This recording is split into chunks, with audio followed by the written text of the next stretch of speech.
संत कथा सुना रहे थे। एक सज्जन का नाम था दानचंद। गंगा जी से 12 किलोमीटर दूर उनका गांव था।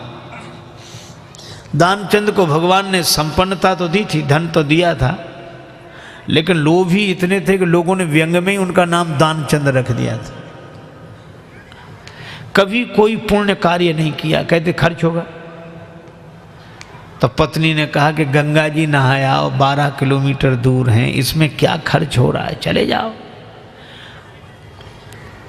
सवारी की भी जरूरत नहीं, पैदल पैदल चले जाओ, और गंगा जी तो नहा लो। ठीक है, बहुत कहा तो सोचा जीवन में एक बार गंगा जी नहा लें, क्या हर्ज है, 12 किलोमीटर दूर है गंगा जी, जा पैदल पैदल गया, खर्चा कौन करे सवारी। अब गंगा जी किनारे पहुंचकर सोचा घाट पर नहीं जाएंगे, वहां पंडा लोग रहते हैं, पंडा कहेंगे कि दान दो। तो मुर्दा घाट पर गए।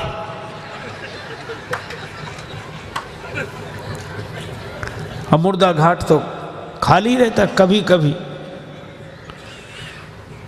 कभी कभी दुनिया में अपने घर में कोई सीट खाली करता है तो मुर्दा घाट भरता है, बाकी तो खाली है। सोचा ये ठीक, न पंडा का झंझट, न दान का, न पुण्य का। गए सो कपड़े उतारे, इधर उधर देखा कोई नहीं है, सोचा डुबकी लगा ले। सो जैसे ही प्रवेश किया, डुबकी लगाई। अब कथा बड़ी सुंदर है, भगवान को हंसी लगी कि इतना लोभी आदमी नहीं देखा। तो भगवान ने सोचा कि चलो आज हम इसको छकाते हैं।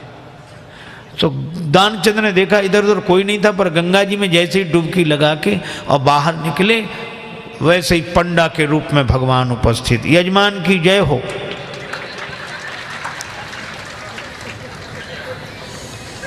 दानचंद बोले तुम कौन हो? भगवान ने कहा कि हम पंडा हैं, संतोषी ब्राह्मण हैं, इसी घाट पे पड़े रहते हैं। दानचंद बोले मुर्दा घाट भी नहीं छोड़ा। पंडा जी बोले हम संतोषी ब्राह्मण हैं और घाट पर तो और पंडा लोग रहते हैं, हम तो यहीं पड़े रहते हैं, और हमारे लिए कोई ना कोई आप जैसा यजमान आ जाता है, 1-1 वर्ष तक का खाने पीने का इंतजाम कर देता है। दानचंद बोले 1-1 वर्ष इंतजाम?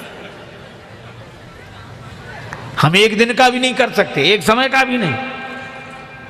पंडा जी बोले कोई जबरदस्ती थोड़ा ही है, आपकी जैसी श्रद्धा हो, कुछ ना कुछ तो देना पड़ेगा। दानचंद बोले हमने आज तक नहीं दिया। पंडा जी बोले आज तो देना पड़ेगा। तो अब सोचा क्या करना, बोले उधार देना है। उधार? हाँ। कितना? बस वो 1 धेला, उन दिनों चलता था, 1 धेला, बस 1 पैसा। भगवान ने कहा चल दिया, तो संकल्प करा लिया, 1 धेला उधार देकर 12 किलोमीटर गया, नहाया, फिर 12 किलोमीटर पैदल चलकर आया। शाम होने को आई, थका हुआ दानचंद बेचारा घर में भीतर सोने ही जा रहा था। तब तक दरवाजे पे आवाज आई, यजमान की जय हो।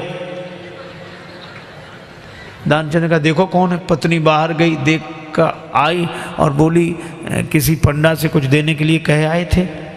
दानचंद जी बोले कहा था। बोले आ गए, बाहर आई हैं। दानचंद बोले आ गया वो? हाँ। दानचंद बोले कि कह दो कि अभी दानचंद बीमार हैं, 2-4 दिन बाद आना। पत्नी ने कहा कि वो तबीयत खराब हो गई, वो बीमार ज़्यादा हैं, आप 2-4 दिन बाद आना। पंडा जी बोले दान मिले चाहे ना मिले, पर हमारे संकल्प में वो हमारे यजमान बीमार हो, ऐसे संकट के समय यजमान को छोड़ना धर्म नहीं। हम भी यहीं रहेंगे जब तक वो स्वस्थ नहीं हो जाते, यहीं इंतजाम कर दे। आप तो सामग्री ला दो, हम तो बना लेंगे अपने हाथ से भोजन। पत्नी ने फिर जाके कहा, पर दानचंद भी अद्भुत आदमी, कहने लगा नहीं जा रहा ना। वो लोग कह रहे यहीं रहेंगे जब तक बीमार रहोगे। दानचंद बोला तो कह दो मर गए वो।